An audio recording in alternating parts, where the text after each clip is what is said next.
One of the things that is important to me is really setting goals and striving for them. One of the things that I admitted to myself is when I look back at calendar year 2023, it was a horrible year because I had nothing to point at that stretched me or caused me to grow and get uncomfortable. 2024, that changed. I did something I've never done before, and that was run a marathon. It was hard, it was emotional, and I will never do it again. But that said, I will always know in 2024 I did something. That got me thinking about my boy, my friend, my family, Dion. Dion doesn't operate, I believe, with the same mindset. I have never heard him state a goal, a target, a number. He has often said he's won the game, he stopped playing. So I want to ask him, how does he think about, how does he attack, how does he plan? Does he plan with goals for the next coming year? So Dion, thank you for being here, buddy. No, I appreciate the invite. I always look forward to these. And I have to be honest, I watch the daily financial news to find out what's happening more than what's going to happen. Fair Even enough. Though with your data, you can make some fairly accurate predictions. We've been talking for several years about there isn't a housing price crash coming. Transactions can go down, but house prices, we don't see it. It was in your daily financial news this morning. Somebody asked about Melody Wright calling for another crash. And I said, I'm shocked. Yeah, shock. Right? She's consistent, so I'm shocked. And when it comes to planning the next year, I'm not a plan guy. I'm just not. I go back to the idiom, the unaimed arrow never misses. The unaimed arrow never misses. I like it. And the idea is, if I set the two types of goals, right? Most people don't even realize you can separate goals. And for somebody who doesn't really set goals, I'm surprised I know that there's two types. But you have outcome and action goals. Yep. Right. You can control how many deals you look at. You shouldn't try to control how many deals you get. Because if you set a number, I'm going to close on 4 deals next year, and you get 2 and you can't find them, and you get towards the end of the year, what's going to happen to your criteria?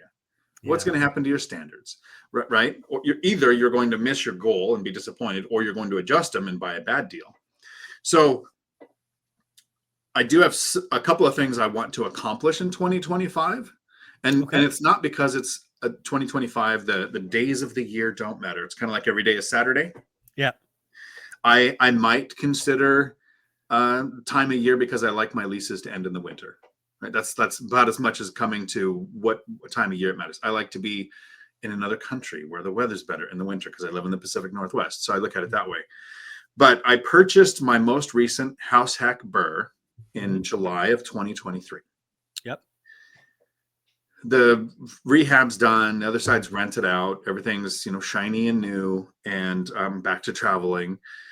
Looking forward to the Vegas event in February. I'll be coming back from Thailand to make it to that event on the 15th and 16th. And the week before, we'll be doing midnight Denny's meetups, right? So I'm excited about that. But I will have owned this place 2 years in July of 2025. So that's what makes it 2025 matter. Not that it's like I plan years or make New Year's resolutions or anything. Like I have the same goals of being good at certain things every day. Not I'll be better at this by that month or whatever. But the IRS 121 rule kicks in to where if I were to sell this place after July of next year, no taxes on gains up to $250,000. Yeah. Because I'm smart or single.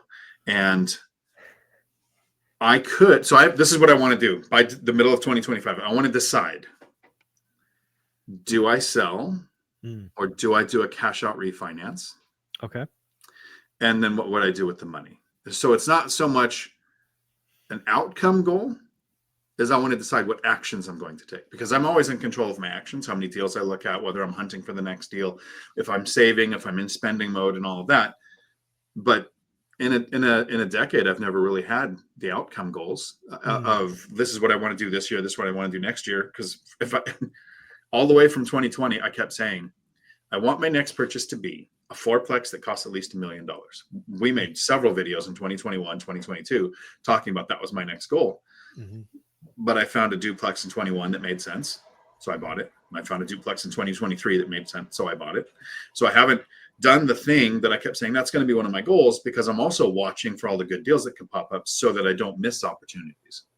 Right. Right. Well, let me, again, you've won the game. You stopped playing. Again, I love that unaimed arrow never misses. But let's go back to when you were chunking off all of that debt, right? We did a video earlier in the week talking about you had, let's call it 90 grand. We'll round to that. Did you have, like, did you map it out? Like the piece of paper you said you wrote it down. It's like, hey, I'm going to try to pay this one off by X date. Were you at least, was there more of a plan back then? Build mode is different than you've Chill won the game mode, right? Yeah. Build versus chill. Yep. Right. Because if I didn't have a plan, I probably would have taken vacations. Mm-hmm. Probably would have gotten a car that was not coming up on 20 years old. Right. Right. So yes, with the debt, I definitely had not timeline goals, but allocation goals. Okay. I want to make sure that know what my disposable income is and constantly be working to improve that. And it wasn't, I'm going to be making this much more by a certain day. It was, as I make more, as I can spend less, this goes towards worse debt. This goes towards the first house hack. And I make minimum payments on everything that was left.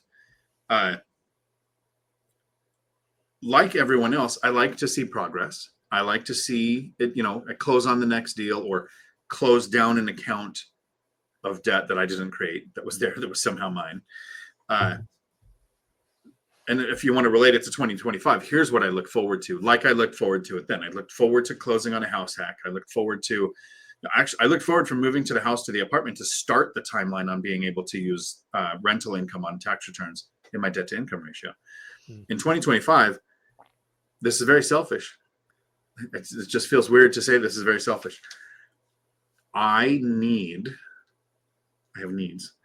I need Mikey, Chester, Michelle, Curtis, like Ryan, all of the people who watch that they're reaching out with comments or texting or showing up at the local meetups going, Mikey, in a year, he just closed on his third rental in his first year, right? So to me, that's as big a dopamine hit as when I closed on duplex number 2, which took 4 years. To now go watch, okay, with YouTube University and surrounding yourself with the right people, probably making a plan, something I've not really a planner like that. It can be done in a faster timeline, safer. And so I look forward to 2025. Each person that watches videos like this, that reaches out and says, even if it's something like, I stopped maxing out my retirement accounts. I contribute just for the match now. Yep. And look at how fast my savings is growing for that next or first investment. That I made my first offer. Like those kind of interactions, that's what I look forward to the most in 2025. More so than I've been to Thailand before. I'll enjoy being there. I've traveled before. I've scuba dived in a lot of places. I'm going to enjoy all of that. But for very selfish reasons, I look forward to each person talking about what they're doing and whether it worked or not, or whether they looked at a deal and decided it doesn't work. They're practicing this skill. Right. I hope to see more of that next year. Yeah. I mean, you know this, but yeah, one of the most exciting things I do every day, or nearly every day, is fill out one of these cards, right? Black cards, gold cards, purple cards. It is for that dopamine hit, right? It's to show that our consistent effort of reaching down, pulling up, responding is working. And yeah, that you're so right. I do think the buyer's market extends to next year. I think people will be shocked at the deals they get, the creative financing, seller financing that will become available. So yeah, I love that.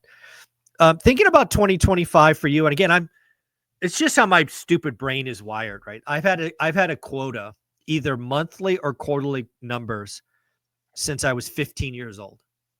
There was a little break when I was 22 or 23 for that year and a half that I was an accountant. But other than that, I've had a commission or a quota.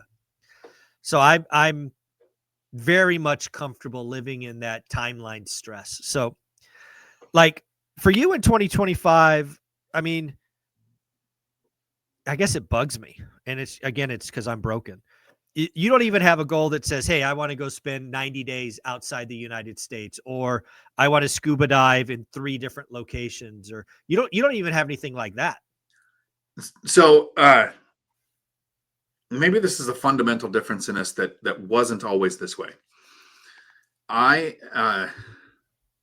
try not to say this in videos because it can pop back up really quick. I want to say I'm the most hyper competitive person I've ever met. Right? I don't just join the Marine Corps. Literally going to the recruiter and saying, "What's the hardest MOS? What's the hardest one for you to fill? One nobody wants to do." Every job I've ever had, I've never just been the employee. Right. I've always quickly been demoted to some management leadership role because whatever job I was doing, I was trying to do so good that it stood out. Right. Doesn't mean I was doing a better job. I was figuring out what made it stand out and doing that. It comes down to I don't like to play chess with people because I set the computer to 2100 rating, and if I can't beat it in 90 seconds, I failed. Like that's how I play that. So go play Millennial Mike. First thing I do, throw my queen out in the middle, let him take it, and then I go, okay, now let's have a 20-minute game and see who can play chess. I just can't stand that version of me that is that competitive. So once I got on the path to financial freedom, and I had been demoted to the president of the CDL company that I was at and grown it from like $60,000 a year in revenue to $9 million. Once you've won the game, stop playing. I'm trying as hard as I can to be let me cheer other people on. I don't have to win. I don't have to set goals for myself. I think a couple of years ago, I said, I want to spend more time out of the US than in it because I wanted to travel more. Yeah. I remember. Then I realized there's a lot of in the US travel I want to do. Yeah. So, I see you going, okay, I'm gonna do a marathon. I'm gonna do that. And right. I'm like, well, I would do that. I work out 3 times a week. I do my push-ups are every other day. I don't even count that as working out. Mm-hmm. So I've got my physical standards that I maintain, but I don't have my son is a gym rat rock wall climber. And he's always got these new routes he wants to do or new goals he's got to do. And so I encourage that for some people, but I've finally flipped the switch past that to not be that competitive. And so I think that's why my brain says don't set goals, because what you'll do is you'll move the marker every time. That's what for me. I'll move the marker every time. So this is a fun reflection. You know, you and I have been decent friends for a long time and boys for quite a while as well. And I don't know. I don't know that I would. I mean, audience, let me know in the comments below. Would you have known that Dion is this hyper competitive freak? Again, he's gonna put his queen out there to be sacrificed because he wants the game to be harder and more interesting. He's gonna set the thing to 2100 and see what happens in 90 seconds. I don't know that I would have picked that up. It makes total sense, right? Because I know the story, I know your drive. But I got to tell you, Dion, I don't think, and maybe that's a good thing. Maybe it is so wired in you that you've had to fight to keep that demon away. And maybe that's why you do what you do. You're the unaimed arrow never misses, because if you do, you only know one way, right? You go all out. So I'll use an example, which was going to make me seem like a horrible person. I'm trying to be better. I am trying to spend all of next year thoroughly enjoying other people's successes. Like that's who I'm trying to be. Okay. To grow this company that I was at, I found out that a CDL school about 25 miles away had partnered up with a company called CR England, who I don't like. They do over the road. They pay by the mile, so they don't pay overtime. It's basically, and this is my opinion, a slave labor force that generally works drivers who don't know better. So if you work for CR England, I'm sorry, there's better jobs out there. I went to the owners of my company and I said, look, this is about 5 years in. I said, I will completely eat this if it's my fault and you can fire me. I want to open a campus right next door to them and offer free training. Literally right next door, rent if that's still a campus, and just do free training, offer state assisted training, offer employer training, offer sponsor from our nonprofit training. just because I wanted to shut down their school, which You wanted to destroy them. just destroy them. So the people who own that school I didn't care about their school. They weren't competition at all until they partnered with a company I don't like. I was willing to lose my job to stop that. And it did. It shut it down. People realized how bad it was to go there, get their free training from CR England, and then be locked into a 2-year non-compete, 1 year pay back 3 times what the school would cost, like all these bad things. Our campus there is making a ton of money. Owners were totally fine with me doing it this way. That's how competitive I will be.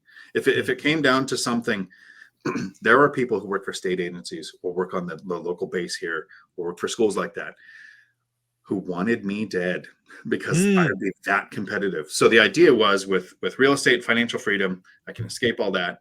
And now I can try to help other people be successful. And I don't have to set those growth goals because I don't have that a limit. I would be 2016 by Lake Vegas, did the Mudruckers. Like I'm that kind of competition marathon person. Yeah. I would do it again. And at some point you start getting negative returns. You know this from prepping for getting negative returns on running. Everybody's like, oh, you just run farther, it gets better. No. No. Things don't last that long. Yeah, exactly. Well, again, this is a lot of fun. I love getting deeper and deeper insights. Again, folks, if you haven't seen the daily financial news today, something that is important for my wiring is I have to take, I'm going to do this until, to your point, I don't want to do it anymore. I'm going to do one hard thing a year just because I want to be able to look at every year as opposed to like, hey, I did that. Right. That's important to me. 2023 for me was very much like the year you're talking about. We did a lot of things. We probably helped, 300-400 people get deals, this, that, the other, did crazy travel. It's just, I had nothing to go look back at that stretched me. So that still is important to me. So I'm going to try to get healthy. I'm going to spend some money, biohacking and, getting scans and getting advice from a doctor in that space. And he's agreed to be a contributor on this channel for a year. So hopefully inspire other people to get healthy and ask questions about their health. So for me, it's kind of a combination of I'll be better, but also I continue to do what I love doing is inspiring others to take action, inspiring others to ask questions. And so I get to, do both sides. No, I love it. I love it. The idea of having something every year that you want to accomplish. That's really cool. Especially, set an attainable goal, a measurable goal, those kind of things like the SMART goal system. Something I learned when I first started, I'd been investing for about 8 years. I reached financial independence, not freedom yet. And I started taking those 1-month trips. I went to Colombia for a month, Thailand for a month, Florida for a couple of months. So I just started going around and taking these trips. And a lot of people have been on a vacation. And some people have been on a 2-week vacation, right? And if you travel enough and you lose a couple of days to travel, even a 2-week vacation isn't that long. But when you start taking 1 month or 2 or 3 month trips, you run out of, so these are the 5 things I want to do when I get to Portugal. I absolutely want to go to the Benagil Caves. I want to see Sagres. Like I want to do these things. What do you do after the first 3 days? Exactly. Right? So I developed this before retiring habit that's worked great in retirement of every day plan one thing. And it's not like I want to do this thing to become better. It's tomorrow, which is today, and my kids are going to come over. We're going to watch a horror film together. This is nice. Daddy kid date where we watch scary movies because I'm weird that way. Then the next day I'm driving out to another town to see friends I haven't seen in a few months. There's just something every single day, because if you don't plan something, you can have days where I'm going to plan nothing. Like tomorrow's a nothing day. And those are usually the days where I've ordered a refrigerator, worked on a fence, made a dump run. Like do nothing days get filled up faster than your days where you plan something. So the people who are reaching financial freedom, I think the drive it takes to be focused for that decade or longer to reach financial freedom, make work optional, doesn't just go away.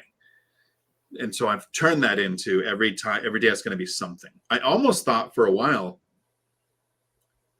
you saved me. I'll go live every day for a month. I'll do this for like an hour every day for a month. I think people would just get tired of listening to me. So my channel. So I'll keep it to 3 days a week. Yeah, that's awesome. Well, I appreciate this conversation, honest reflection. Again, I I thoroughly love the idea. And again, it's just a quirk of mine of trying to tackle something I haven't done. And again, let's be very clear. One of the things that, I don't know, makes me odd or whatnot is I put these things out in the public because I want the audience to hold me accountable, right? I didn't just say I'm going to run a marathon and tell Olivia not. I told the world.